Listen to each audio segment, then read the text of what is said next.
ये भगवान श्री राम के अयोध्या वापस आने के बाद एक मजेदार कथा है जिसे आप पूरा सुने बगैर रह नहीं पाओगे। इसमें बहुत मजा आने वाला है। तो चलिए अब शुरू करते हैं। जब राम जी रावण का वध करके वापस आए तो अयोध्या में खूब जश्न मनाया गया था। तभी राजा जनक जी ने एक पत्र लिखा। हे प्रभु श्री राम जी, 14 वर्ष बाद आप वन से आए हो। आप में तो जनकपुर के प्राण हैं ही, परंतु हमारी जो लाली है वह तो हमारी प्राण है। समस्त जनकपुर वासी आप दोनों युगलों को कुछ दिन के लिए जनकपुर बुला रहे हैं कि आप कुछ दिन यहाँ आराम करने आओ। और हाँ, आप अकेले नहीं आना, आप अपने तीनों भैयाओं को और तीनों लाली को और अपनी समस्त सेना हनुमान जामवंत सभी को लेकर आओ। हमें कुछ दिन सेवा करने का अवसर प्रदान करें। इतना लिखा। फिर अपने एक दूत से अयोध्या पहुंचाया। उस समय श्री राम जी सभा में बैठे थे। जैसे ही राजा जनक का पत्र आया, श्री राम जी बोले, प्रिय हनुमान, इस पत्र को पढ़कर सुनाओ, क्या लिखकर भेजा है। हमारे ससुर जी ने फिर हनुमान जी ने पत्र पढ़कर सुनाया।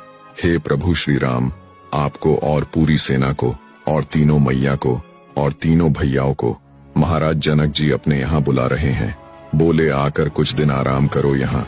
ये सुनकर सभी बंदर उछलने लगे, सभी आपस में बातें करने लगे। जय हो राजा जनक की। अब हम सब जाएंगे, बढ़िया आराम करेंगे और खूब अपने शरीर की सेवा कराएंगे। बहुत युद्ध करके आए हैं रावण की सेना से, बढ़िया मालपुआ खाने को मिलेगा। राम जी की बारात में तो हम नहीं जा पाए, लेकिन बारात की चर्चा हमने सुनी थी। सारे बानर बहुत खुश हो गए। बानरों की उत्सुकता देखकर राम जी बोले, शांत हो जाओ सभी। अब हमारा निर्णय यह है कि जनकपुर हमारी ससुराल है और कहीं भी नाक कट जाए चलता है, लेकिन ससुराल में नाक ऊंची रहनी चाहिए। इन सभी बातों को ध्यान में रखते हुए हमने सोचा है कि हम जाएंगे। भरत लक्ष्मण शत्रुघ्न सभी जाएंगे, चारों बहुएं जाएंगी, कुछ वरिष्ठ लोग जैसे जामवंत जी, हनुमान जी और अंगद जी जाएंगे।